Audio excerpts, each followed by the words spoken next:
The gas station appeared again. I'd been driving west for 2 hours. I knew I'd been driving west because the sun was bleeding out ahead of me, low and orange and dying, and my compass said west, and my gut said west.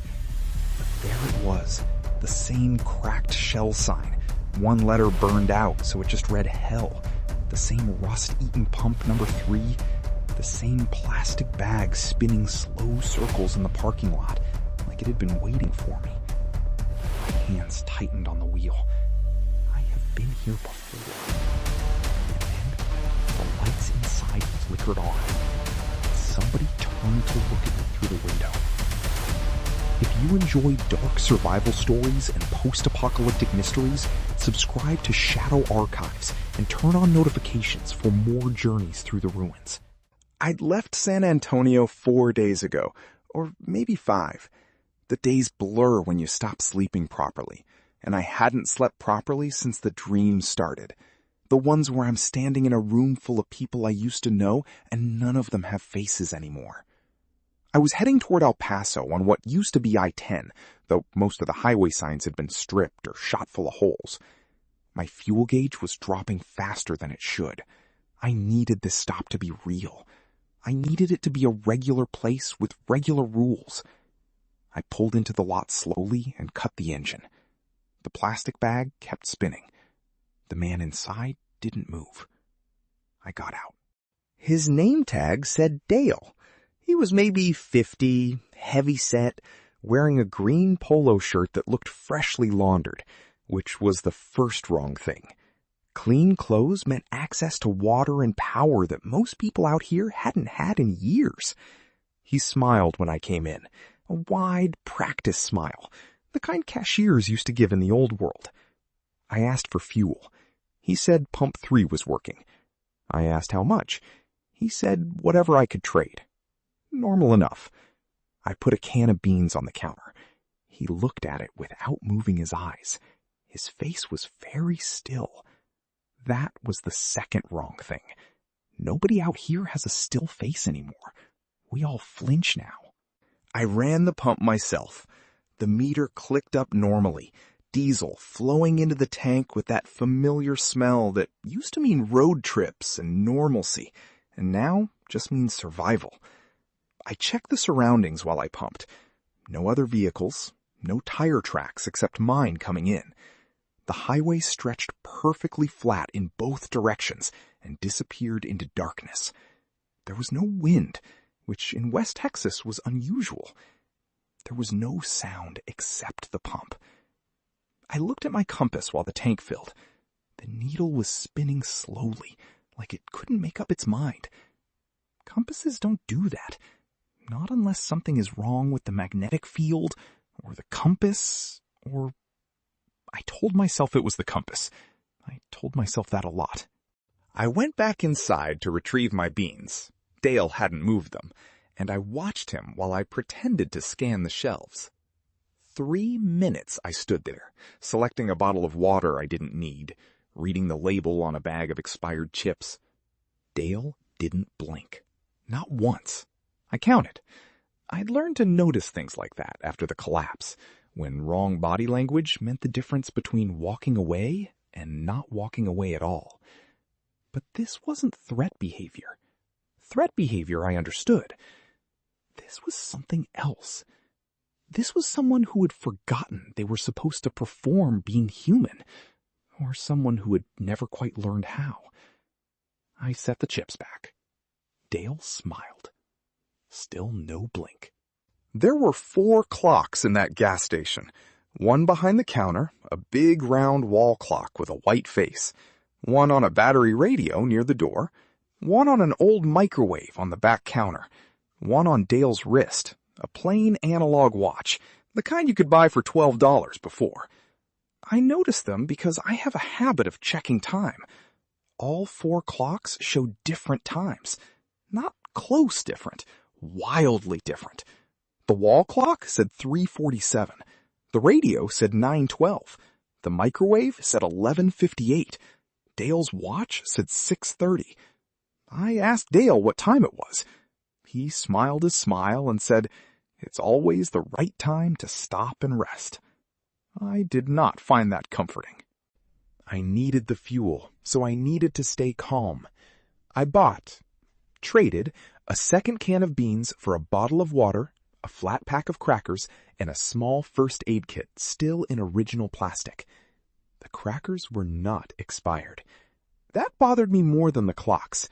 Crackers don't last years without proper storage and humidity control, and there was no generator running that I could hear, no refrigeration hum, nothing indicating climate systems. I asked Dale how long he'd been operating the station. He said, "Oh, we've always been here." I asked who "we" was. He looked at the door to the back room. He didn't answer. He came in from the parking lot so quietly I didn't hear the door. Old man, maybe 70, wearing a long canvas duster despite the heat, carrying a walking stick carved from dark wood. He looked at me with eyes that had seen everything and decided most of it wasn't worth mentioning. He walked past Dale without acknowledging him, went straight to the water cooler in the corner, filled a cup, drank it standing. Then he turned to me. Not a word yet, just looking. His face had the specific weathering you only get from living outside for years. Every line a decision survived. He glanced at my truck through the window, glanced at Dale. Then he looked back at me and said, very quietly, "You just arrived?" His name was Harold. He didn't offer a last name, and I didn't ask, because out here, last names are architecture from a world that doesn't exist anymore. Harold said he'd been traveling the Texas highways for about 3 months. He had a cart he pulled by hand, hidden around the back of the station. Said he never left it visible. I asked why. He looked at Dale. "They don't like when you stay mobile," he said. "Makes them nervous." I asked who he meant. He tilted his chin at Dale, then at the back room door, still slightly open, still dark. "The ones here," he said. "They want you comfortable. They want you to think about stopping." Harold asked me how I'd found the station. I told him I'd been driving west and spotted it off the highway. He nodded slowly, like that confirmed something he already suspected. He pulled a folded paper from his coat, an old road atlas page, pre-collapse, worn at the creases. He smoothed it on the table and pointed to a stretch of I-10 between Junction and Ozona. Then he pointed to a handwritten circle he'd drawn in pencil, covering about 30 miles of highway. "I've marked it 3 times, he said. 3 different days, 3 different directions, and I always end up here." He tapped the circle. "The road brings you back. If you drive long enough, if you get tired enough, it brings everyone back here." I asked Harold what happened to people who stayed too long. He took a long time to answer. He pulled his walking stick across his lap and looked at it instead of me while he talked. Said he'd come through here 7 months ago for the first time. Had been traveling with a woman named Celia, a former school teacher from Corpus Christi. They'd gotten tired and pulled in. Both of them slept in the parking lot, took turns on watch. But Celia had fallen asleep on her watch, just for a few minutes, she said afterward. Except when Harold went to wake her, it wasn't just a few minutes. It was 16 hours. And something about the way she talked after that was different. Quieter, slower, like she was listening to something he couldn't hear. I asked where Celia was now. Harold's jaw moved once, like he was deciding whether to answer. Then he said, "She's still around here somewhere." I looked at him. He looked at the back room door. "She stopped wanting to leave," he said. "I tried twice. Each time I got back in the cart, she'd unhitch herself and walk back inside. By the 3rd week, she'd stopped talking to me entirely. Just smiled when I came in, like Dale smiles." He paused. "Her eyes stopped blinking about day 4. I felt the cold start at the back of my neck. Not the cold of temperature, the other kind. The kind that means your body has figured something out before your mind has caught up." I looked at the back room door. Still open. Still dark. Harold grabbed my wrist. Not rough, but firm. The grip of someone who needed you to actually hear the next thing. He looked directly at me, and his eyes were the clearest, most present thing I'd seen in days. "You cannot fall asleep here," he said. "Not for a second. Not in the truck, not in the lot, not on the counter. The moment you close your eyes in this place, something changes. I don't know the mechanism. I don't know if it's in the air, in the water, in the ground. I know what I've watched it do to people." He released my wrist. His hand was shaking slightly. He turned back toward the door. "I'm leaving before it gets fully dark," he said. "You should too." He packed up his cup, rinsed it actually, left it upside down on the counter, and walked out without another word to Dale. I watched through the window as he disappeared around the back of the building, and about 3 minutes later, I saw his cart emerge from the far side, him leaning into the pole bar, heading east along the road's gravel shoulder. Within 2 minutes, he was a dark shape. Within 5, he was nothing. I stood at the window and watched the spot where he disappeared, until I realized Dale was standing directly beside me. I hadn't heard him move. He was looking out the window in the same direction, with his wide, empty smile. "Safe travels," Dale said softly, though Harold was long gone. Safe travels.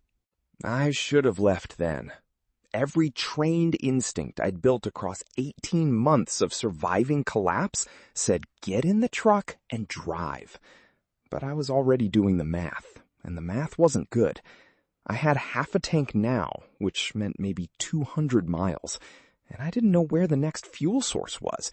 And Harold had said the road brings you back.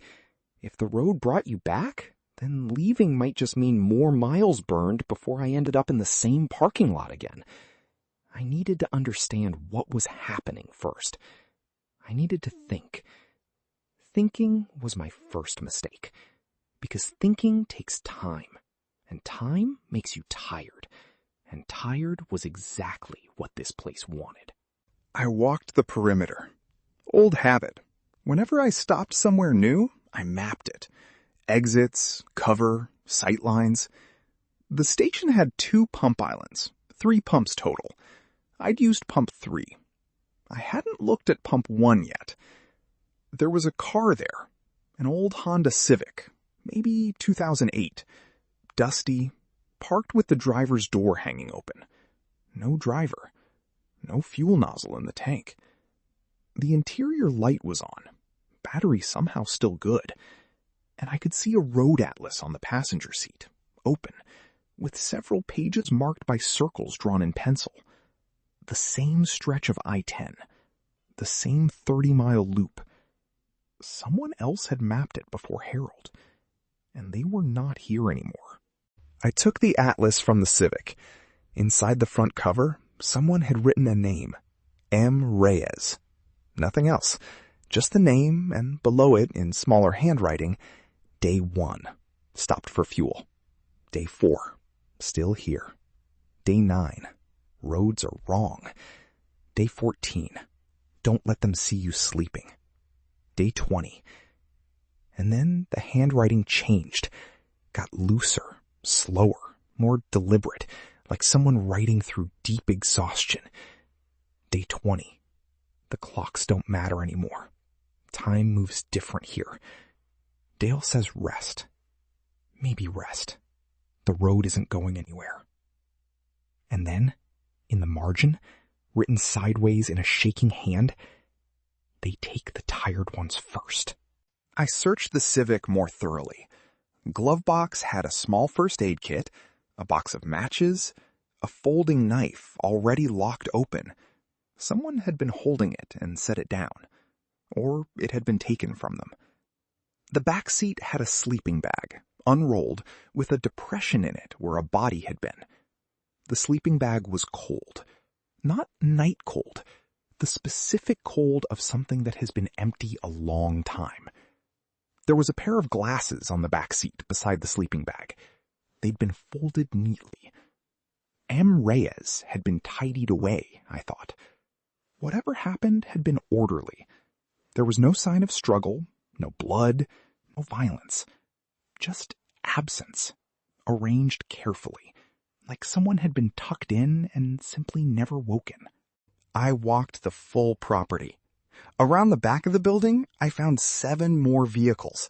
A pickup truck, 2 sedans, a minivan with a child's car seat visible, a rusted RV with blown-out tires, an old police cruiser, markings faded but still visible, one door open, radio crackling static, and one more, a military-spec Humvee, dented and desert-painted, from early post-collapse probably. All of them had atlases or notes or maps. All of them had the same penciled circles. All of them were empty. Nobody around the building, nobody in the vehicles, nobody but Dale inside, and whatever was in that back room. 8 cars. No people. Just the neatly made sleeping bags. The police cruiser's radio was still on. That shouldn't have been possible. No car battery survives years of discharge. But it was crackling, and I leaned in and listened. Mostly static. But under the static, regular as a metronome, something was pulsing. Not a voice, not music, a tone, repeated every 11 seconds. I timed it, exactly 11 seconds. 11 seconds on, half a second of silence, 11 seconds on. It reminded me of the EAS test patterns from before, those droning alerts that used to interrupt the radio. Except this one never announced anything. It just pulsed, steady, patient, like something counting down to an event that had no name yet. I turned the radio off. Or I tried to. The dial moved, but the tone continued. I decided to look in the back room. The back room door was still ajar. I pushed it open with my boot. The smell came first. Not decay, not chemicals, not anything I had a word for. Something clean and old simultaneously, like a library sealed for a century. The room was small. Metal shelving, more supplies, surprisingly well stocked. Canned goods, water jugs, batteries, a folding table, and at the back wall, 4 cots, army surplus style, arranged in a row. All of them made. All of them with a folded blanket. All of them with a small pillow. Waiting. The room had no windows. The room had one door, and standing in that door now was me. And behind me, Dale had followed, and I heard his breathing. Slow, even, wrong. Directly behind my left shoulder. "You should rest," Dale said. His voice was the same even tone it had been all night. No urgency, no threat, no warmth. Just information delivery, like a recorded message. "The cots are clean. We changed the blankets." I turned around slowly, keeping my body language controlled, giving nothing. "Who's we, Dale?" I asked. He smiled. "The staff," he said. I looked past him into the main room. The station was exactly as it had been. Same empty shelves, same flickering light, same road atlas rotating slowly on the counter fan that wasn't running. I hadn't noticed that before. The fan wasn't running, but the atlas was turning. Dale watched my face. "You look very tired," he said. And the worst part was, I was. There were 2 of them now. I hadn't seen the second one come in. She was standing at the far register, a woman, maybe 40, dressed identically to Dale. Green polo shirt, name tag, that same laundered, clean impossibility. Her name tag said Jean. She was arranging items on the counter with both hands, methodical, not looking up. But I knew she was aware of me, the way Dale was aware of me, the way a camera is aware of you. Not looking, but recording everything. I moved toward the door slowly, keeping Dale in my peripheral. Jean didn't react. Dale smiled. "It's a long drive," he said. "There's no hurry." I reached the door. I pushed it.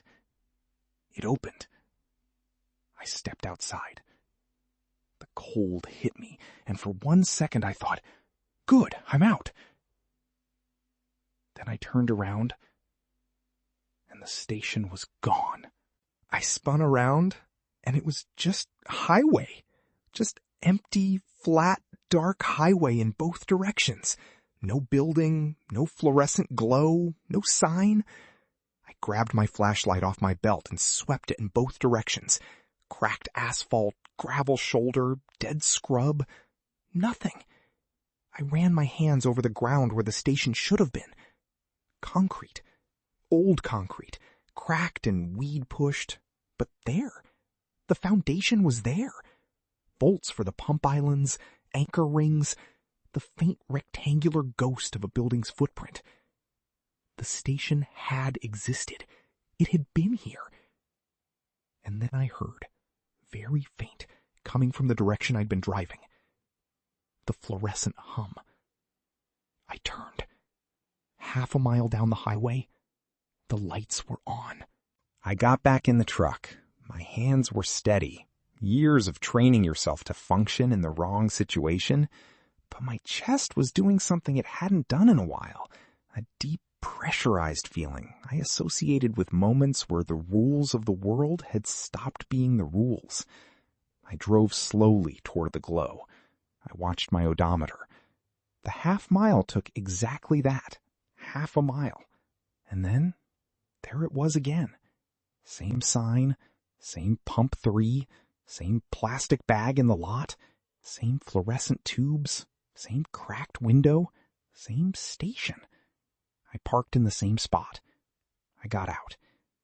And as I walked toward the door, it opened, and Dale stood in the entrance. Green polo shirt, frozen smile, and he said, "Welcome back." I walked back in because I didn't know what else to do. The rules had broken.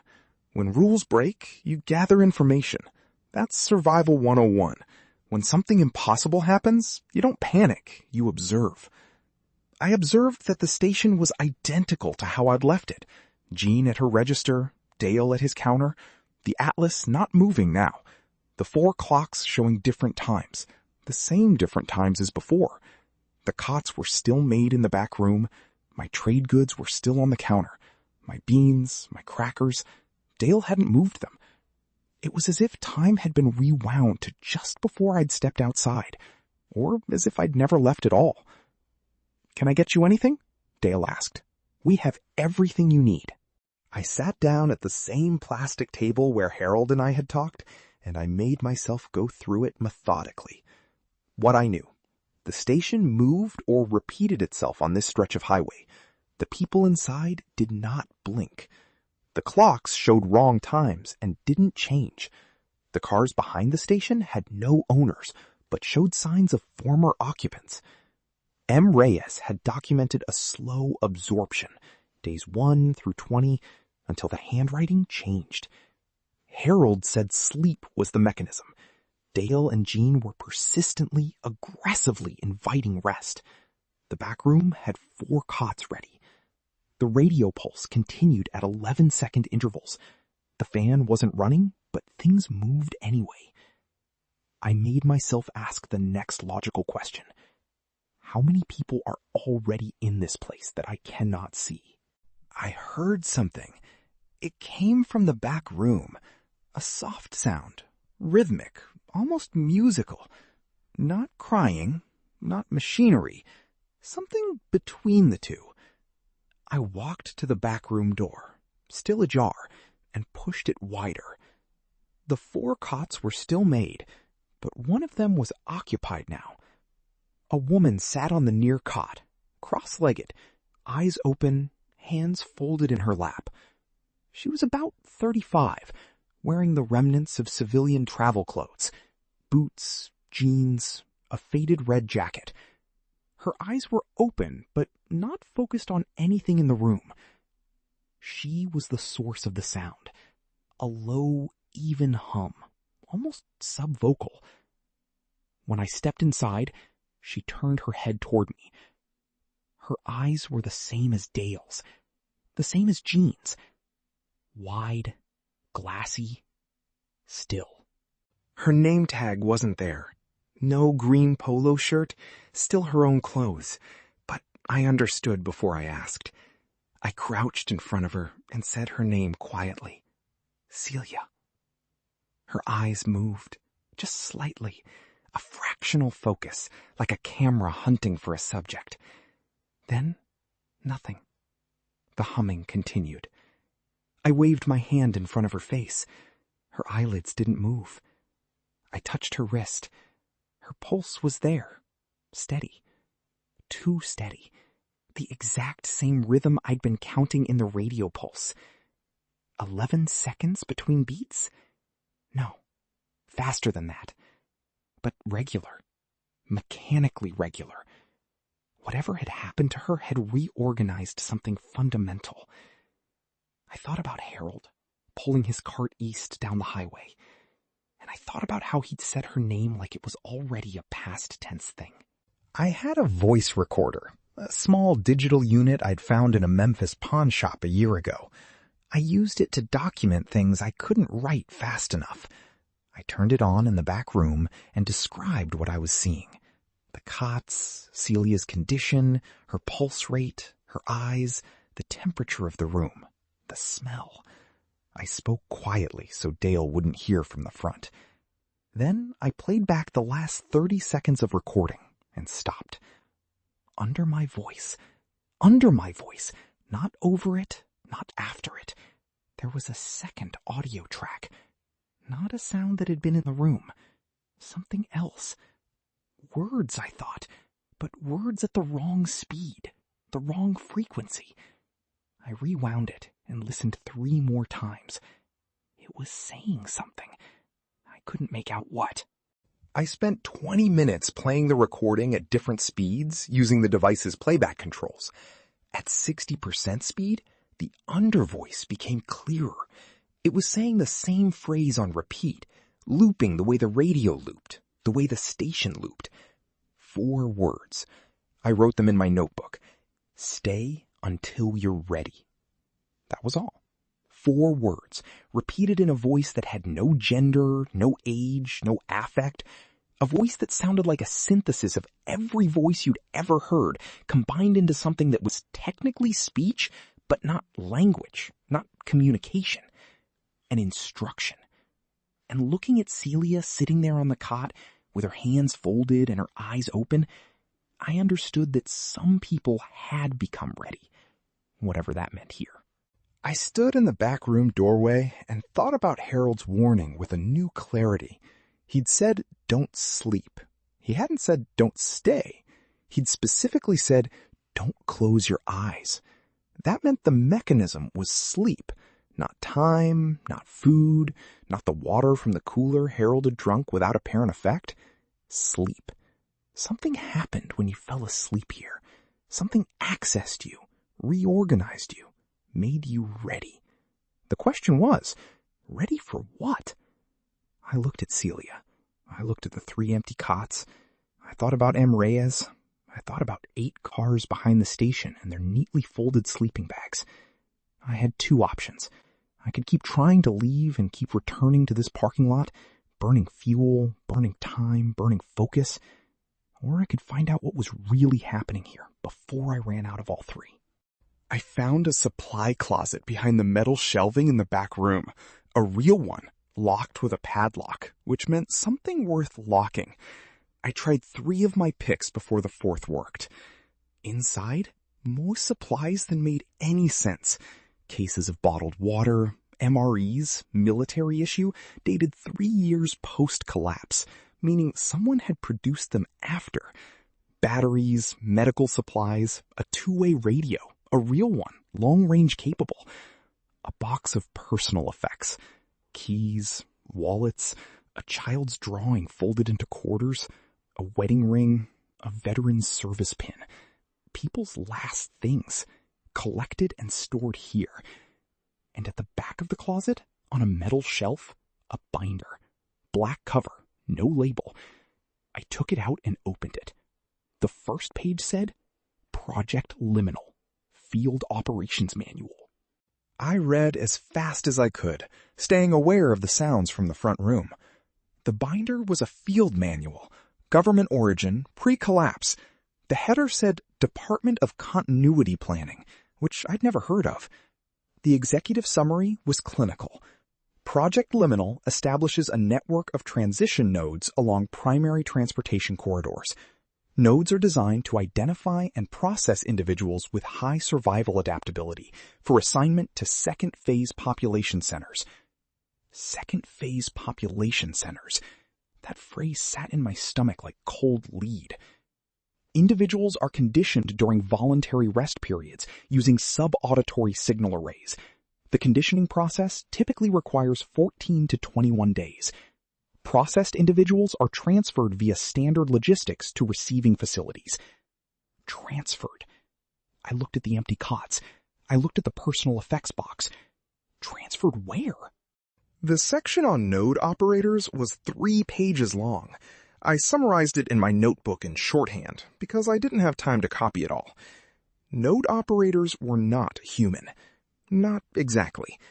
The manual referred to them as behavioral interface units, BIUs, deployed at each node to manage traveler intake. They were designed to appear human enough to establish trust without triggering threat responses in subjects. They were designed to offer comfort, food, rest. They were designed to monitor sleep onset in subjects and activate the subauditory conditioning array when subjects reached stage 2 sleep. Stage 2. Light sleep. The first real depth. That was when the message went in. Stay until you're ready. Over and over. For 14 to 21 days. Until the subject stopped fighting it. Until the subject became ready. Until the subject smiled. I flipped to the appendix, a map, hand-drawn, pre-collapse, marked with small circles at intervals along major U.S. highways. Interstate 10, Interstate 40, Interstate 80, Interstate 90, Highway 50, Highway 30, hundreds of circles, each one a node, each one a gas station or a diner or a motel. The manual listed the cover identities, every one of them on a major corridor. Every one of them placed strategically so that a traveler driving cross-country would encounter at least 2 or 3. The circles were numbered. This station, the one I was in, was node 47. The map had 212 circles total. I thought about every gas station I'd stopped at since the collapse, every diner, every roadside motel where someone had smiled too widely and offered me a clean bed. I counted backward through my own memories and felt something loose in my chest. I found the transfer section near the back of the binder. It was the most disturbing thing I had read since the world ended, and I had read a lot of disturbing things since the world ended. Processed individuals, meaning Celia, meaning M. Reyes, meaning everyone from those 8 cars, were collected by logistics teams on irregular schedules. The teams traveled in unmarked vehicles. The processed individuals were ambulatory and cooperative. That was the phrase, ambulatory and cooperative. They would walk to the vehicle themselves. They would not resist. They would not speak unless addressed. They were transported to receiving facilities at classified locations, which the binder called the second phase communities. There were photographs, blurry, printed on standard copy paper, people walking in lines between low buildings, clean clothes, clean faces, smiling. I went back to Celia. I sat on the cot across from her and looked at her for a long time. She was breathing normally. Her color was good. She didn't look like someone who had been harmed. She looked like someone who had been simplified. All the weight of surviving that the rest of us carried, the constant calculation, the fear, the rationing, the loneliness, gone. She was sitting there in perfect stillness, with her hands in her lap, and she looked, against every instinct I had, okay, maybe even peaceful. I hated myself for noticing that. I thought about Harold, who'd watched the woman he'd traveled with for months walk back into this building, and I understood now why he hadn't been able to make her leave. Some part of her hadn't wanted to. I tried to bring her back. I know that sounds naive given everything I'd read, but she was sitting right in front of me and I couldn't just leave her there. I said her name, her full name. I'd found a library card in her jacket pocket that said Celia Vargas. I said it several times. I described Harold to her. I told her he'd left, that he'd looked for her and then left. I touched her hand. I put Harold's name in her hand like a note she might read later, saying it out loud. Harold. He was here. He left east on the highway with his cart. Something flickered in her eyes. A very small something. A fractional adjustment of focus. The way a person's eyes move when they're asleep and hear their name. Then it was gone. I heard it from outside. A low diesel sound. A vehicle, heavy, coming from the east. Not a car, a truck, something commercial weight, moving slowly. I killed my flashlight and moved to the wall beside the back room window. No window, I realized. There were no windows in the back room. I went to the main room carefully and looked out the front window from the edge, keeping myself in shadow. Headlights on the highway, approaching. 2 sets. 2 vehicles, moving in convoy. No other lights, no insignia visible from this distance. Harold. Harold had been heading east. Harold had walked directly toward whatever was coming from the east. I thought about Harold's cart and his walking stick and his clear eyes, and I thought, did Harold know they were coming, or did Harold lead them here? The vehicles stopped half a mile out, which told me they knew I was here. They were watching before approaching. I grabbed the binder, my notebook, the voice recorder, and went back through the supply closet to check for any other exit. There wasn't one. The back of the station was solid concrete wall, no door. One way out? The front. I went to the window again. The headlights were still half a mile out, stationary. And then I saw movement closer. A figure, on foot, coming from the east along the shoulder. Moving quickly for someone with a cart. Moving too quickly. I watched the figure resolve out of the dark. Canvas duster, dark walking stick. Harold. But he'd left the cart behind, and he was walking with a strange urgency, and he was looking directly at the station's window. Directly at where I was standing. He came straight in, didn't pause at the door, didn't acknowledge Dale, walked directly to me like he knew exactly where I was, which he had because he'd been looking at the window. His face was wrong. Not Dale wrong, not the blankness of the processed. Harold's face was wrong in a different way, too focused, too alert. The specific intensity of someone carrying urgent information and afraid they're too late to deliver it. He grabbed my arm, same grip as before, firm and deliberate, and pulled me away from the window. How long have those trucks been stopped out there? He demanded. I said about 5 minutes. He let out a breath. Then we still have time. I asked, time for what? He looked at Celia through the back room doorway. He looked at Dale. He looked at me. To get her out, he said, and to get you out. He'd been here before. He'd told me that. But he hadn't told me everything. 14 months ago, Harold had been on a government work crew, post-collapse infrastructure assessment. They'd found 3 of these stations on I-40. Decommissioned, they thought, off-cycle. But he'd seen the cots. He'd photographed the binders. He'd taken one. He'd read Project Liminal in a culvert outside Amarillo in the rain. And then he'd done the only thing he could think of. He started walking the corridors, warning travelers. That's what the cart was for. Supplies for the long walk between nodes. He'd been doing it for over a year. Some people listened. Most didn't.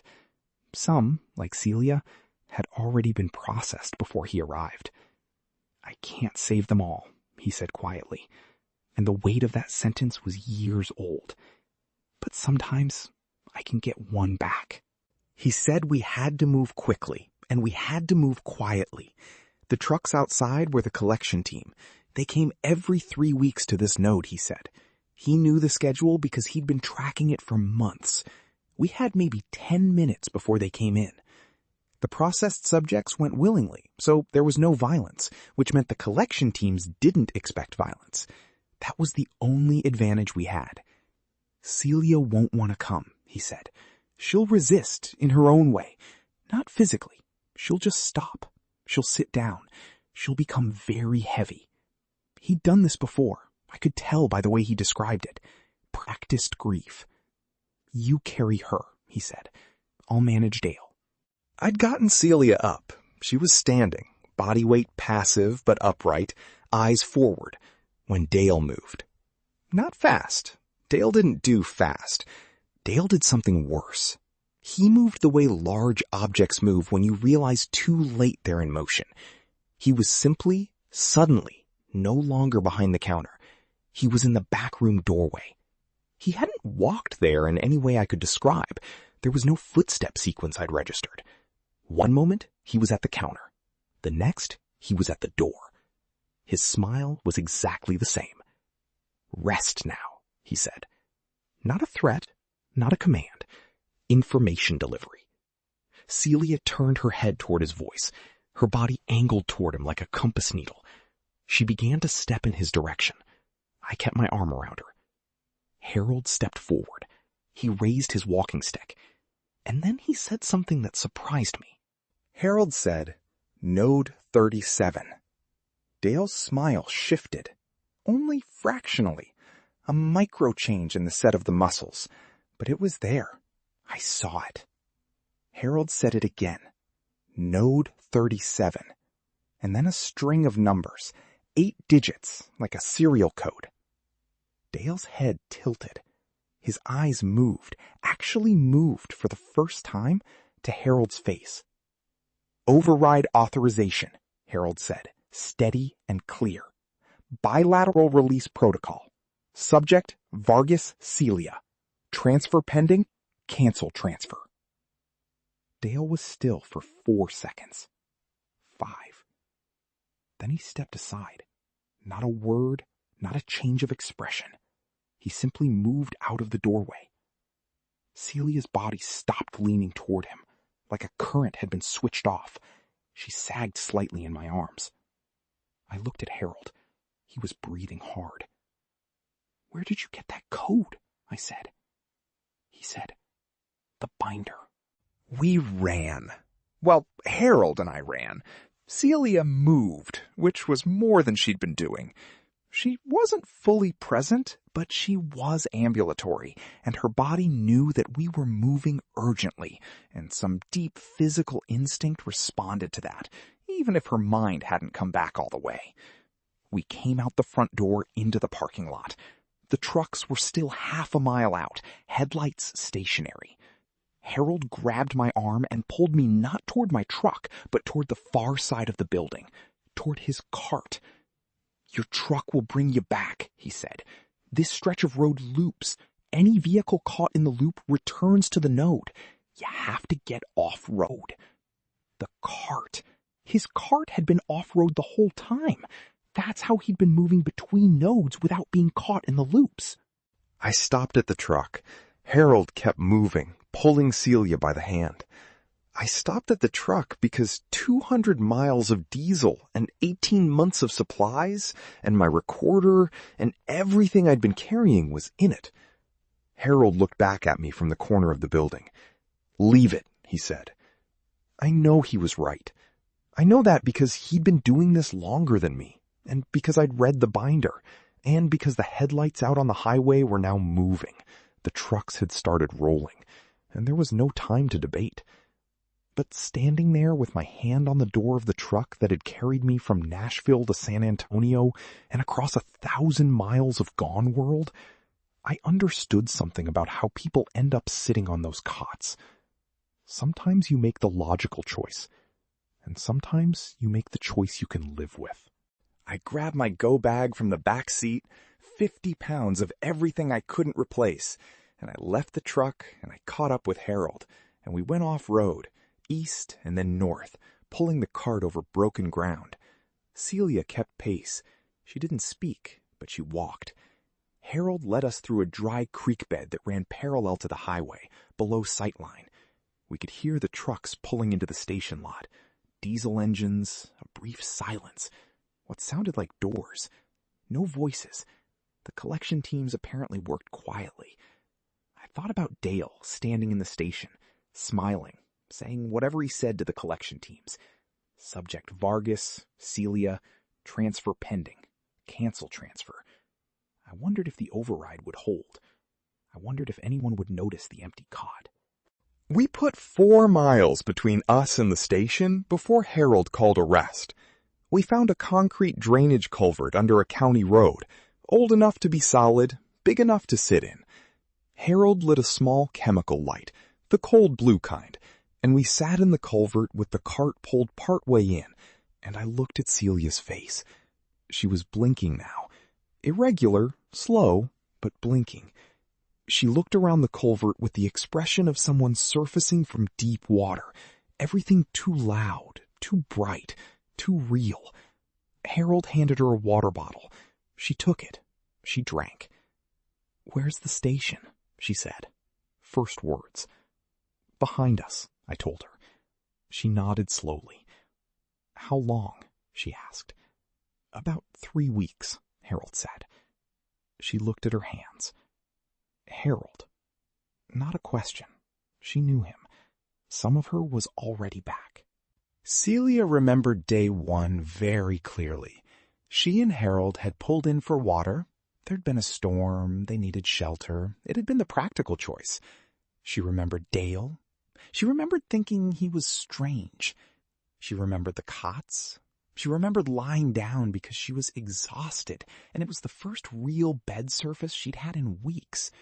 She remembered the quality of the sleep, described it as very deep, like being held underwater, but peacefully. And then she remembered nothing for what felt like a long, continuous moment. And then she remembered sitting on the cot and feeling very calm and not particularly concerned about anything at all. "It's not violent," she said quietly. "That's the worst part. It's not like being attacked. It's like being helped." I asked Harold the question I'd been holding for a while. "Did you know the collection trucks were coming tonight?" He looked at me for a moment. "Yes," he said. Simple.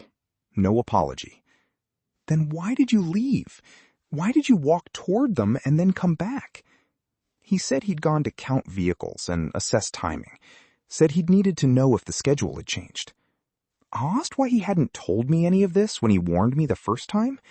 He said, "Because I didn't know if you were someone who could handle the truth or someone who would panic and make noise." I sat with that. It was a reasonable calculation. It was the kind of calculation I made, too. It was also the kind of thing someone said when they'd been deciding whether to trust you from the beginning. I wasn't sure yet which kind of person Harold was. We heard them. Even in the culvert, 4 miles off, the diesel sound carried in the flat Texas silence. 2 engines starting up. Then movement. Not back west, not back east. The sound got louder. "They're coming this way," I said. Harold shook his head. "They're doing a sweep. They do it when a transfer doesn't happen. Dale would have reported us." I said I thought he'd canceled the transfer. Harold said, "He canceled Celia's transfer. He didn't cancel the report of unauthorized exit from the node." He stood up, crouching in the culvert. "We need to move. Now.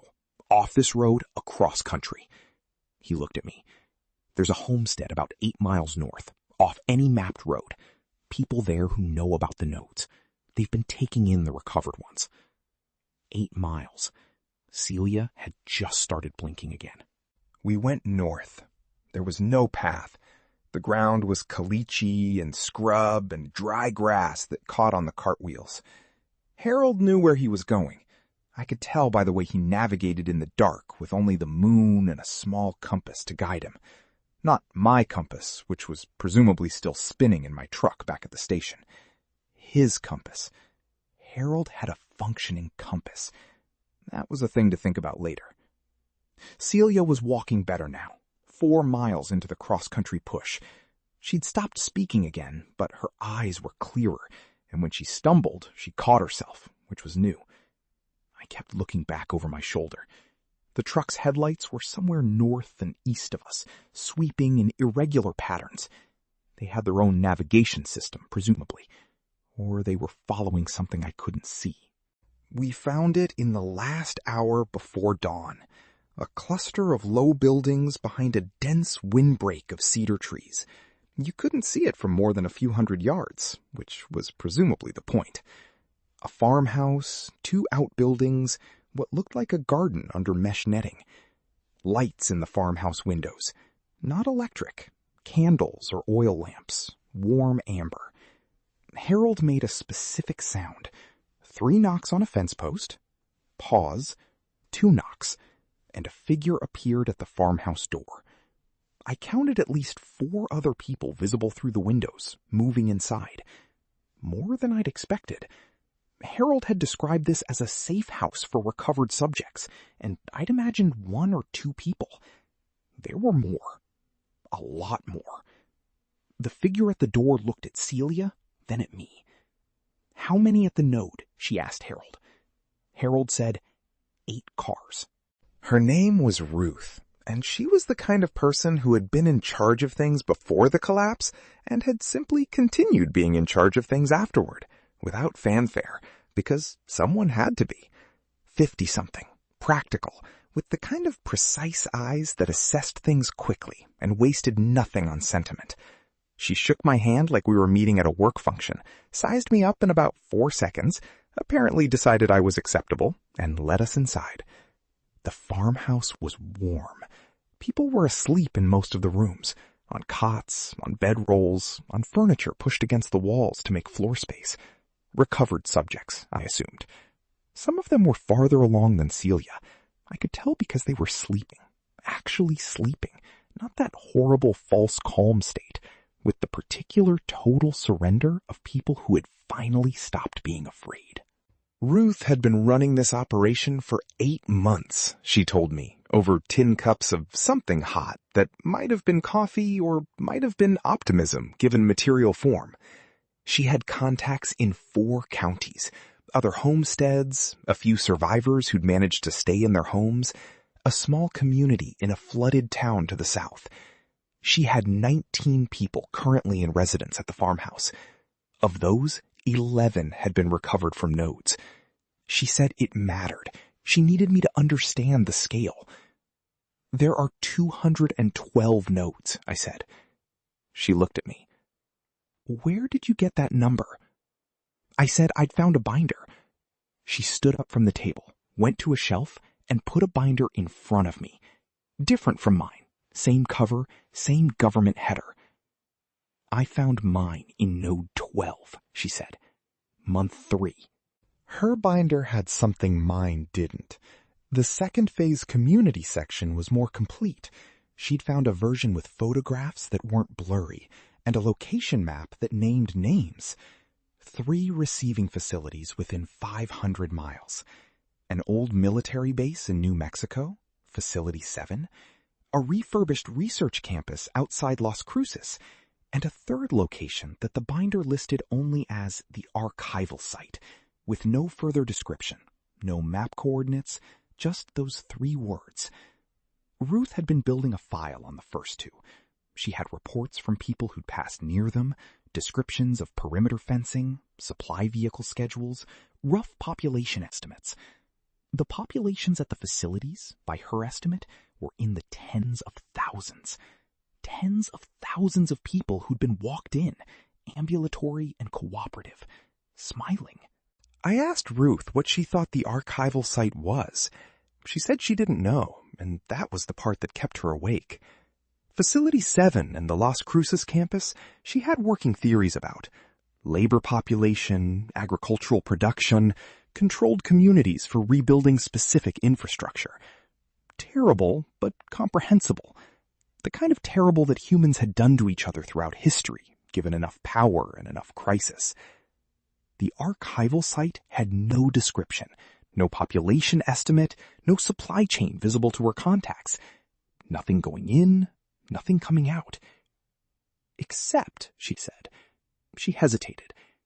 Except for one thing.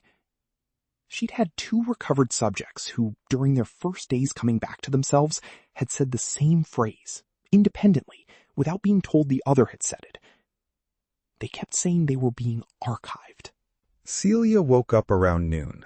Real waking. She sat up, she looked around. She said, "Where are we?" in a voice that was fully her own. Harold was sitting beside her. They talked for a long time, quiet, in the corner of the main room, and I didn't listen to that conversation, because it wasn't mine. Ruth put me to work. There was always work. I helped with the garden netting, checked perimeter markers, assisted with water filtration. Normal survival tasks, the kind that organize a mind that's been through too much. Mid-afternoon, I found a moment to listen to the voice recorder again, trying to slow down that undervoice from the station. I'd tried to transfer it to a second device using a direct cable connection. The second device picked up my voice clearly. The undervoice didn't transfer. Whatever it was, it hadn't been recorded. It had been heard. I played the recording 4 more times. The undervoice wasn't there on playback. I was certain I'd heard it in the station. I was certain enough that I'd noted it, slowed it down, written the words in my notebook. The notebook said, "Stay until you're ready." The recording didn't say anything. Just my voice, the station's fluorescent hum, the sound of paper. I had 2 explanations. The first, I'd hallucinated it, which was possible. I'd been sleep-deprived and stressed. The second, the signal had been directly transmitted to my auditory system, bypassed the air entirely, bypassed the recorder's microphone, gone straight to my hearing without a physical medium. The second was the more disturbing explanation. The second was also the one that would explain why I'd heard it so clearly and why it hadn't transferred. I wrote this in my notebook. I wrote it very small. Ruth let me talk to some of the recovered subjects, the ones who were far enough along to manage a conversation. There were patterns in what they reported. The deep sleep quality. Almost everyone described it the same way Celia had, held underwater, but peacefully. The calmness that followed, the lack of concern about anything, and something else that I hadn't expected. Most of them described a period, before the full processing completed, of vivid, detailed dreams. Dreams about specific places. Green fields, clean buildings, organized community, people working together, enough food, safety. I kept dreaming about the same city, one man told me. He'd been a structural engineer before. Very complete city, real details, drainage systems, power grid. I could tell they'd actually designed it, and everyone in the dream looked healthy. He paused. I wanted to get there. I really wanted to get there. The more I heard about the dream city, the more specific it got. Multiple people, independently, described the same place, the same general landscape, elevated, surrounded by forest, mountain ranges visible in distance, the same architectural style, mid-century functional, clean lines, good materials, the same feeling of order and sufficiency. Ruth listened to me summarize and then said, "They all dream about the same city." Not a revelation for her. She'd been collecting the descriptions for months. She had a composite sketch, rough, assembled from the reports of 11 different people on a piece of brown paper tacked to the wall. I hadn't noticed it before. Looking at it now, I thought, I know where that is. Not a certainty, but something physical, a tightening in the chest, a recognition. I'd seen photographs of mountain ranges that looked like those. I'd driven through country that felt like that landscape once, years ago. Before. I'd driven through Oregon 6 months into the collapse, before I'd started heading south. I'd been looking for my sister, who'd been in Portland, and I hadn't found her. And I'd turned south eventually because winter in the Pacific Northwest, without heating, was a specific kind of dying that I wasn't ready for. But I remembered the mountain ranges. I remembered the feeling of that country, the scale of it, The way the forests were overwhelming and the sky was always about to do something. The sketch on Ruth's wall had that feeling. I told her. She looked at me with those precise eyes for a moment, and then she said, 3 of the recovered subjects, when they're far enough back, say the same thing. They think the archival site is north, far north, Pacific Northwest maybe. She went to her own binder. She turned to the back. And there's this. The 11-second pulse. I'd been carrying that with me, and now I asked Ruth if she had any radio equipment capable of detecting the signal. She did. A scanning shortwave setup in the outbuilding, built from salvage. I spent an hour with it in the afternoon while Ruth's contact kept watch. I found the pulse immediately. Same 11-second interval, same character. But on this radio, I could see the spectrum, and the pulse wasn't one signal. It was a carrier wave with multiple embedded channels, at least 7 distinct subfrequencies riding the main pulse, sub-auditory range on most of them. I recorded what I could to paper, waveform shape, interval, amplitude. Then I found something that stopped me cold. One of the subfrequencies was broadcasting something recognizable. Not language, musical. A fragment, about 4 seconds long, on repeat. A melody I knew. I knew it because it had been a lullaby. My mother's lullaby. I had never told anyone what it was. It took me a long time to move after that. I sat in front of the radio and breathed. The signal was using something personal to me, something that could only have come from my own memory or my own experience, embedded in a broadcast that was simultaneously going to thousands of travelers across 212 highway nodes, which meant either they had access to individual psychological profiles and could modulate the signal per subject, or worse, the signal was broadly designed and I was recognizing something that resonated coincidentally. But I didn't believe in that coincidence. The melody was too specific, too exact. My mother had sung it off-key in a particular way. The third phrase dropped a half step where it shouldn't have. The broadcast had the same drop. Whatever was running Project Liminal knew things about me specifically. That meant I was already in their file. I asked Ruth if she had any information on how the nodes identified subjects, how they targeted specific people, whether there was a selection mechanism. She went to a different shelf, a different folder. Inside, printed pages, clearly reprinted from something digital before the collapse. A subject classification matrix. Pre-collapse government document, same department header. The nodes, according to the document, did not collect randomly. They targeted individuals assessed as high adaptability survivalists, people who had demonstrated competence, resilience, and practical intelligence in post-collapse conditions. The reasoning was in the document's objective section. The second phase communities needed skilled people. They needed people who had already proven they could survive the new world. They weren't collecting the desperate or the broken. They were collecting the functional, the people who had figured it out, people exactly like me. I read the full objective section. Project Liminal wasn't about control for its own sake. It was a continuity of civilization program. The collapse had been anticipated. The document made that clear, though it didn't say by whom or how far in advance. A continuity plan had been developed at the highest levels of government-adjacent infrastructure. The plan required 2 things: a population of capable survivors to form the base of the new communities, and a mechanism to collect them without triggering conflict. Because armed collection would have failed, capable survivors resist.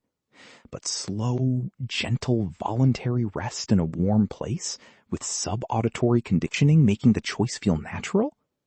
14 to 21 days, and most people walked willingly onto the collection vehicles. The violence wasn't in the collection. The violence was in the design. I needed to know who had designed Project Liminal. The documents had the government header, but the organization name, Department of Continuity Planning, wasn't one I knew. and I'd worked adjacent to government contracting before the collapse. I knew the department names. Ruth had been researching this for months. She had a working theory. The DCP had been created under a classified executive order about 6 years before the collapse, funded through defense appropriations buried in budget omnibus bills, staffed by a combination of government employees and private contractors. The private contractor was the key, a company called Vestian Systems, which had previously worked on behavioral modification programs for the intelligence community. Vestian had been acquired 2 years before the collapse by a holding company. The holding company's only listed director was a name Ruth had been unable to find anything else about. Like they stopped existing, she said, or were never really there. Ruth explained what she'd reconstructed of the physical network. The 212 nodes were not all gas stations. Some were diners, some were motels, some were truck stops. Some were what appeared to be abandoned ranger stations or rest areas, all on major corridors, all with BIU operators, the behavioral interface units, the Dales and Jeans of the network, all with the sub-auditory array, which she'd learned was embedded in the building structure itself, in the walls, the flooring, the ceiling materials, activated remotely. The power source was independent of the grid, which explained why the stations had power when nothing else did. Underground fuel cells, the binder suggested, military spec, designed for decades of autonomous operation. The whole network had been built to run without human maintenance. It had been running for 3 years without anyone checking in, and it was still running perfectly. I'd been thinking about the personalized signal since the outbuilding. If the signal was modulated per subject, there had to be a way it knew who was in the building. Biometric scanning, cameras or sensors, or data access. Maybe the BIUs were pulling from pre-collapse databases, matching driver's license records, tax records, employment records, anything that had a psychological profile embedded in it. Ruth confirmed she'd considered this. One of her recovered subjects had been a data analyst who'd worked on behavioral profile systems before, commercially, for marketing. He'd looked at the sub-frequency data Ruth had collected and said it was consistent with a real-time personalization engine. Machine learning, probably. Something that had access to enormous pre-collapse data archives and could generate personalized auditory triggers on demand. So they have everyone's data? I said. Ruth said, everyone who ever had a phone, a credit card, a social media account, which is everyone. In the morning, Ruth's contact network sent a message via shortwave, coded, brief. A collection vehicle had been sighted heading north on a state route about 20 miles west of the farmhouse, moving slowly, search pattern. They were still looking for us. Ruth called a meeting. All 19 people, even the ones still early in recovery, gathered in the main room. She was direct. She said the farmhouse's location had probably been secure until now because of its off-road position and the cedar windbreak. She said she didn't know if last night's exit from the node had been tracked closely enough to put them on a search radius that would eventually include this location. She said they needed a contingency plan. I looked around the room at 19 people in various states of returning to themselves and thought, I brought this here. I told Ruth privately, after the meeting, that the collection team had come because of me. Not because of Celia. The cancellation code Harold used would have handled that cleanly. But because I'd gone out the front door and the station had vanished, and then I'd driven back toward it. That second approach, in the truck, I'd re-entered the loop voluntarily. The station systems would have logged an unusual subject behavior. Subject exited, returned, was then extracted by unauthorized party using override code. That was a flag. That was what sent the collection team sweeping north. Ruth listened to this without blaming me, which was either generous or strategic. Then she said, "What's done is done. What matters now is whether you're going north." I looked at her. "The archival site," I said. She nodded. "Someone needs to go." She gave me the composite sketch of the dream city. She gave me a copy of the relevant binder pages, photographed, printed, folded into a waterproof sleeve. She gave me a working shortwave radio, not the scanning unit, but a portable handheld unit that could receive the 11-second pulse on the right frequency. When the pulse is strongest, you're near a node or facility, she said. Use it to navigate away from them, or eventually toward the right one. She gave me a replacement compass, one that worked, and she gave me the name of 2 other safe house locations she knew on the route north with contact codes. Don't tell them I sent you until you're sure of them, she said. Not until you've watched them for a day. Harold wasn't going. I'd thought he might, but over breakfast he'd told me he was staying with Celia until she was further along. He said it simply, with no explanation offered and none needed. Celia was sitting across the room, more present this morning than yesterday. I'd seen her laugh once, briefly, at something another recovered subject had said, and Harold was watching her with the careful attention of someone making sure the thing they've been carrying all the way across Texas doesn't break in the last mile. I understood. I didn't say anything except what seemed right, which was, the binder says the archival site is the one that has no supply chain, in or out. Whatever they're doing there, it's self-contained. That makes it different from the others. Harold looked at me for a long moment. Come back and tell me what you find, he said. Ruth lent me a vehicle, a different truck, older than mine, a 1989 GMC with a rebuilt engine and a cargo bed full of plastic fuel cans. Off-road capable, no electronics, no GPS signature. I drove north on county roads, avoiding the state routes where the collection vehicles were sweeping. The shortwave radio on the seat beside me pulsed 11 seconds on, half a second off, steady as a heart that didn't know it was wrong. I drove with the signal on, monitoring its strength, navigating by its silence. Stronger meant closer, weaker meant safer. 3 hours out of the farmhouse, I picked up a second signal, layered on top of the first. A voice this time. Male, flat, pre-recorded, repeating. I turned the radio up and listened. The voice said, "All travelers are welcome. Rest is available. You have been driving a long time." I turned the radio off and drove faster.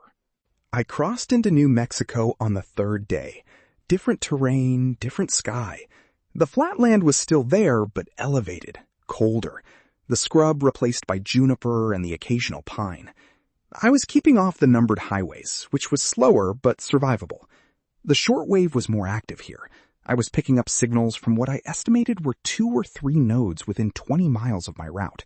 I gave them wide berth. I'd been running low on sleep, but I was keeping it to 2-hour pulls in the truck, parked in dry creek beds away from any road, with the engine off and the radio silent. 2 hours maximum. I'd set a wind-up mechanical alarm clock. Ruth's, she'd insisted, and when it rang, I made myself get up, shake out, drive on. 2 hours of non-node sleep.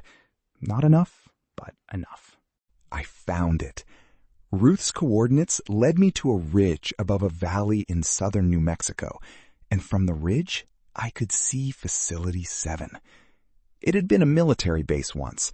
I could see the original structure and the bones of the thing, the grid layout, the perimeter style, but it had been expanded. A lot. New construction, orderly and recent, dozens of additional buildings in the same mid-century functional style from the Dream City sketch. The perimeter fence was visible, but not aggressive. No watchtowers, no obvious guard presence that I could see from the ridge. What I could see? People. Hundreds of them, moving between buildings with the organized ease of a functional community. Gardens, workshop buildings, children running in an open space. Everything the dream had promised. From this distance, on this ridge, in the last light before sunset, it looked almost like the world had not ended at all. I watched for 3 hours. I kept notes. What I saw? A functioning community. Enough food. The gardens were extensive, and there were supply vehicles moving in and out with what looked like agricultural produce. Medical facility. identifiable by the white building with the red cross. School building. I could hear children at intervals. Power. Consistent. Lights came on at dusk without hesitation, solar arrays visible on every rooftop. Clean water infrastructure. I could see the treatment system on the south side. By every visible metric, Facility 7 was exactly what the binder claimed. A second phase community. A working successor to the collapsed world. And the people in it looked healthy and purposeful and okay. The problem was I couldn't tell from the ridge, from this distance, whether they were okay because they were genuinely free and had chosen to be there, or because they'd been made okay, the way Celia had been made okay. And from up here, the difference was invisible. I needed closer. The next morning, I moved around the ridge to the south approach and found the supply road. Waited 4 hours in the junipers before a vehicle came. A mid-sized cargo truck, 2 occupants, heading out. Not in. They were leaving the facility. I let them pass. Then I waited for the return. 3 hours later, same truck, loaded now with produce crates. I'd been watching the driver when he'd passed going out. He'd had a face I could read, not Dale blank. A real face, tired and squinting in the sun. When he came back, I stood up from the junipers and raised my hand. He saw me. He stopped. The passenger was a woman, maybe 25, who reached for something on her side of the cab. I kept my hands visible. The driver looked at me for a long moment. Then he leaned out the window and said, "You're not from the facility." Statement, not question. His name was Marcus. The woman was his daughter, Priya, 19 years old, born just before the collapse. Marcus had been at Facility 7 for 2 years. He hadn't been processed through a node. He'd arrived voluntarily, on foot, with Priya, after 18 months of failed survival attempts in the ruins of Albuquerque. He'd walked up to the gate and asked if they were taking people. They were. He'd been offered orientation, housing, work assignment, food, medical. He'd taken everything. "I knew what it was," he said, when I'd explained what I'd found in the binder. He looked at me levelly. "I read the paperwork they gave at intake. Didn't spell out the node collection thing, but the program structure was clear. Voluntary integration community. Government continuity program." He paused. Priya needed to eat. That was the whole calculation. Marcus told me what he knew about the inside. The community was genuinely functional. Not a prison, not a labor camp in the traditional sense. People worked at assigned roles, but the assignments were based on skills. There was a basic form of democratic governance over internal matters. There was culture and leisure and education. The food was adequate. The medical care was real. The people who'd come in through the nodes were indistinguishable from the voluntaries once the conditioning faded, he said. And it did fade, partially, over time. "You can tell the node ones in the first year," he said. "Something behind the eyes. Slower to laugh. But by year 2, you can't really tell." I asked about leaving. He looked at the road. "There's a process," he said. "Supply runs, like this one. You apply, they approve by committee." He paused. "The committee approval rate for leaving the facility is about 12%. Priya asked me what I was looking for. Directly, without preamble. 19 years old and already past the point of social niceties. I thought about it before answering. I said, "The archival site." Her expression changed in a way that Marcus's didn't quite match. She'd heard this phrase before, and he either hadn't or reacted to it differently. I asked her about it. She said, carefully, that there was a rumor. Inside the facility, among the people who'd been there longest, there was a rumor about a third location. Not Facility 7, not Las Cruces. Somewhere that wasn't collecting people for functional community building. Somewhere they sent specific individuals. The ones who were assessed differently. She hesitated. "There's a category," she said, "in the intake classification system. Most people are Category 1 or Category 2. There's a Category 3. no one inside knows what it means. People classified 3 get transferred. I asked how you knew if someone was Category 3. Priya said you didn't, usually. Intake classifications were internal. You weren't told your category. But there were signs, she said. Category 3s were interviewed more extensively during intake. They were sometimes given additional assessments. And then, at some point, could be weeks, could be months, they were told they were being transferred to a specialist facility for a specific role that the facility needed them for. And they went, and no one heard from them again. How many? I asked. She said she'd counted, over 2 years, 14 people transferred, out of roughly 400 residents. She didn't know what percentage that was mathematically, she said. She'd never been good at percentages. I did the math in my head. About 3.5%. Every year. The best and the brightest.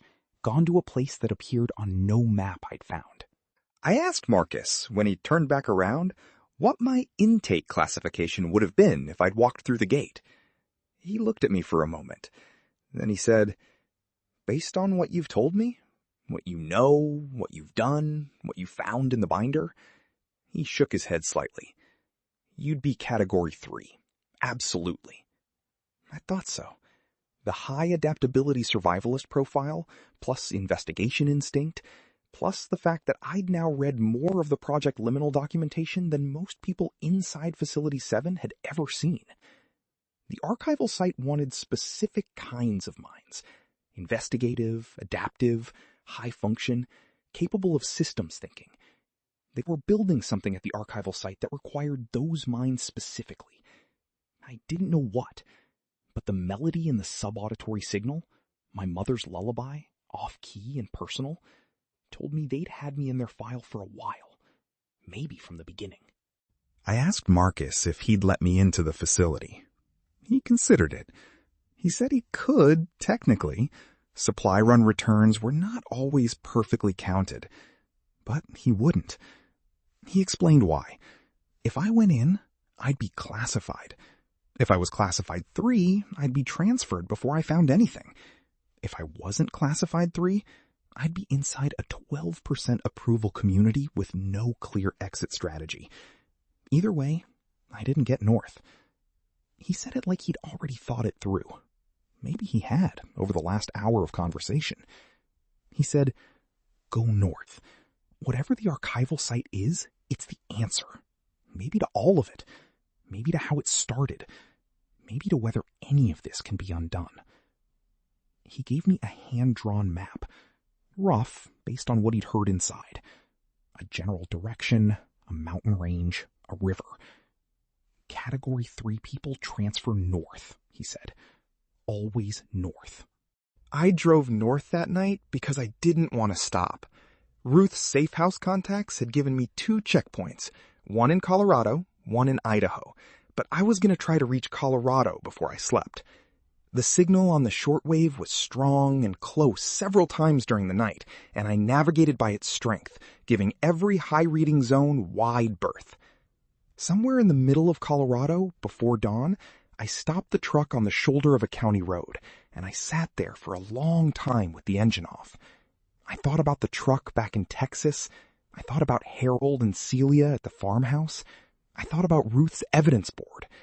I thought about the dream city that 11 different people had all dreamed independently, and about a melody my mother had sung off-key, and about a place that sent back no supply chain, no observable traffic, nothing. And I thought, I cannot not go. That was the whole calculation. The Colorado checkpoint was a bakery in a small town that had, against all probability, continued functioning. Not pre-collapse functioning. There was no electricity, no commercial supply chain.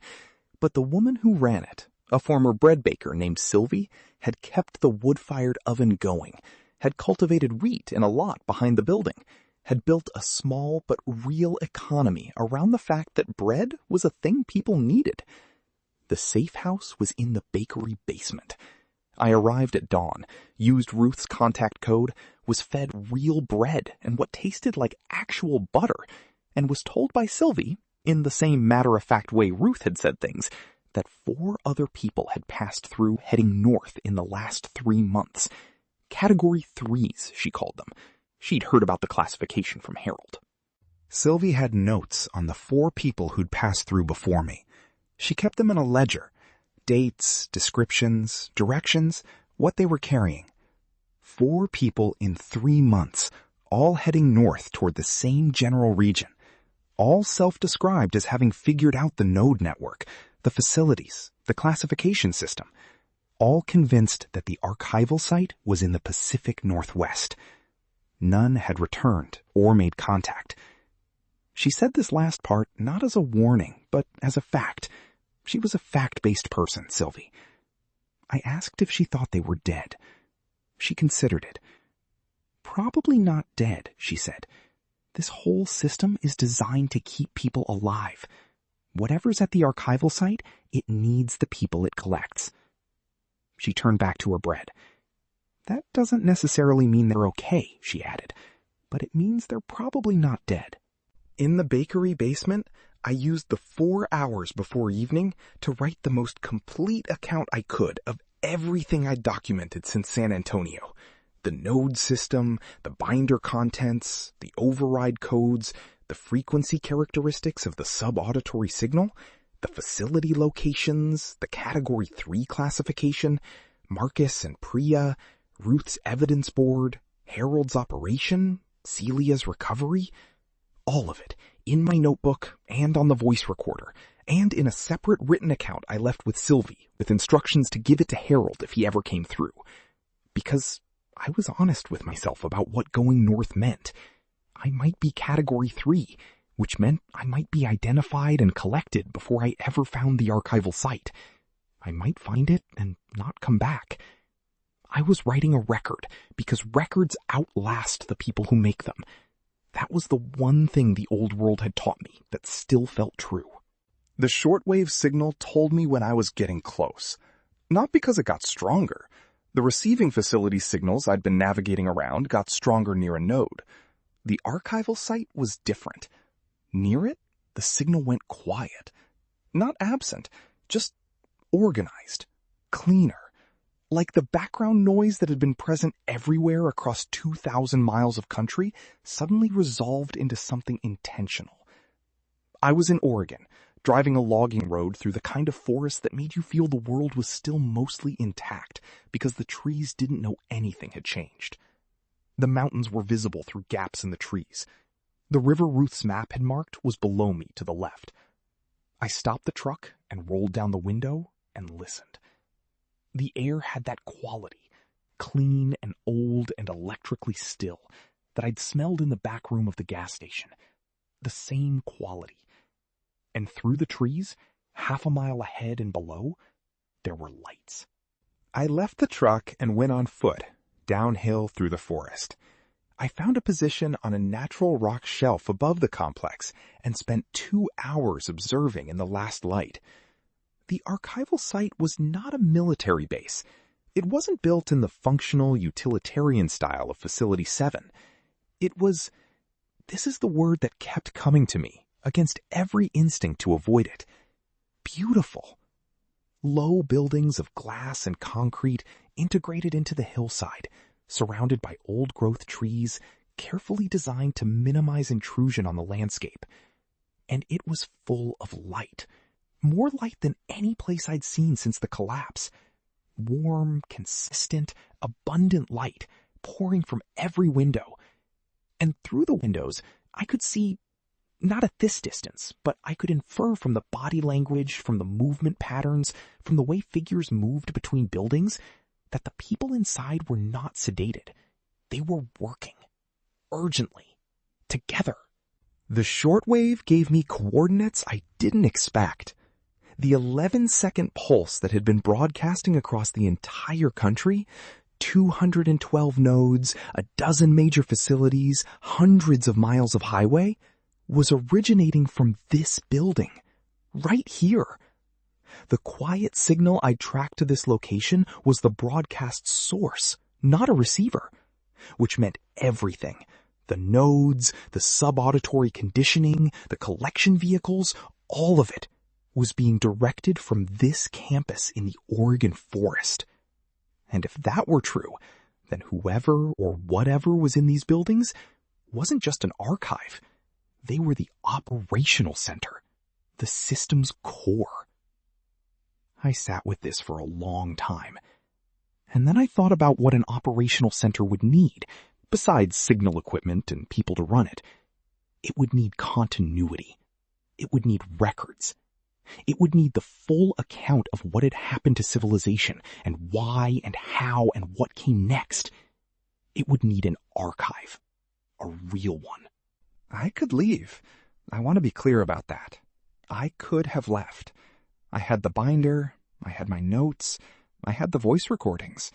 I had a reasonably functioning vehicle, enough fuel to get back to Colorado, enough information to bring back to Ruth and Harold and the network of safe houses and recovered subjects that were quietly assembling a picture of what had happened to the world. I could have gone back and helped build that picture from the outside. That was a legitimate choice. Or I could go in. Not be collected.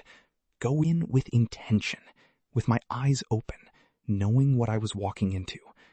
Find the archive. Find the answer to the question Ruth had been asking for months, and Marcus had implied, and the 4 people before me had apparently gone in to find and not returned from. Who decided the world should end this way? And who decided what should come next? I walked in, down the hill through the old growth in the full dark, no flashlight, moving slow and careful. I reached the edge of the complex and stood at the line where the trees ended and the landscaped ground around the buildings began. And I waited. No alarm, no reaction, no searchlight. I walked to the nearest building's glass wall and looked in. A library, an actual library. Real shelves, real books, real filing systems, but also server racks along the far wall, screens running, data visible. And at the nearest table, a man sat reading under a good lamp. He was wearing ordinary clothes, and he looked ordinary. And he looked up from his book and saw me standing at the glass and did not seem surprised. He watched me for a moment. Then he stood up and walked to the glass door and opened it. "We've been expecting someone from the road," he said. "It usually takes about this long." His name was Okafor. He was one of 12 people who lived and worked at the archival site. Not collected subjects, not processed travelers, but the people who had built and were operating the system. He was a former data scientist, and he looked like a man who had been carrying a very heavy thing for a very long time, and was simultaneously exhausted and too committed to put it down. He took me through the library, which was a library and an archive and a computational facility, while talking steadily, the way someone talks who has been waiting to explain something to someone who could understand it. The archival site, he said, was not what I thought it was. It was not a collection facility. It was a documentation project. "We're recording everything," he said. "Everything that happened, everything that's happening, so that it's not lost." Okafor walked me through the collapse, the real account, documented and cross-referenced and verified over 3 years of collection. It wasn't a single catastrophe. It was a cascade. A pandemic that destabilized food systems, followed by a financial collapse, followed by infrastructure failures that fed each other across interconnected systems in a way that no one had fully modeled because the full model was too terrifying to contemplate before it happened. Project Liminal had been designed pre-collapse by a continuity planning group that genuinely, in their own estimation, believed they were saving civilization. The nodes, the conditioning, the collection, they believed it was humane. They believed that given the scale of the collapse, the chaos of voluntary survival was less survivable than organized collection. They had the data to support this conclusion. They were also, Okafor said, plainly wrong about the method. "You can't save people by taking their choices away," he said, "even if you save their lives." Okafor asked me what I planned to do with what I knew. I told him I planned to document it, that I'd been documenting everything since the beginning, and that I had a network, small, fragile, but real, of people who needed this information. He nodded. He said the archival site's work was the same work, that the 4 people who'd come before me were still here, working, documenting, verifying, building the record, that the Category 3 classifications from Facility 7, the ones who got transferred here, weren't being archived as data. They were archivists, people who'd been assessed as having the specific combination of skills needed to build and maintain the record. He looked at me steadily. "You're one of them," he said. "You've been building the archive from the road. We've been watching you do it for 8 months." He had my voice recordings. He had transcripts of my notebook entries. They'd been collecting my documentation. I'd been contributing to the archive without knowing it. I stayed 3 days, long enough to read the full collapse documentation, long enough to add my own complete record, everything since San Antonio, to the archive in proper form, long enough to meet the 4 people who'd come before me, who were all still themselves, still choosing, still here because they'd chosen to be here, and not because the conditioning had made them okay with it. On the 4th morning, I packed my go bag and told Okafor I was leaving. He didn't argue. He asked where I was going. I said, south. Back down through Oregon, through California, east eventually, across the country. Because the archive in the building was growing.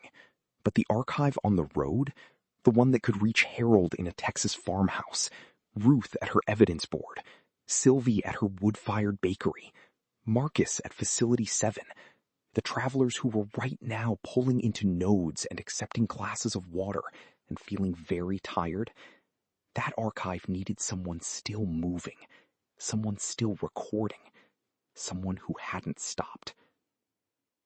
Okafor walked me to the edge of the campus, to the line where the landscaping ended and the old growth began. He shook my hand. He didn't say good luck, which I respected. Out here, luck wasn't the operative variable. He said, keep recording. I went back up through the forest to the truck. The sky was doing what Oregon skies do in the early morning, a gray-blue enormousness that felt like the world was still deciding what kind of day to be. I started the engine. I checked my compass, Ruth's compass, working perfectly, pointing south. I pulled out onto the logging road, and on the shortwave, in the background, steady as breathing, the 11-second pulse continued. The system was still running. The nodes were still lit. The cots were still made. Somewhere on the Texas highway right now, another traveler was pulling into the lot, seeing the shell sign with its missing letter, smelling the diesel, thinking, this seems like a reasonable place to stop. I drove south. I turned the recorder on. I started talking. The world had ended, but the silence it left behind was the loudest thing I'd ever heard. If Ethan's journey through the ruins of America has kept you watching, subscribe to Shadow Archives and hit the like button. Every view helps carry the signal further. Ethan Cross is still out there on the road, still recording, and the next destination may be the most dangerous yet. Turn on notifications so you don't miss what he finds.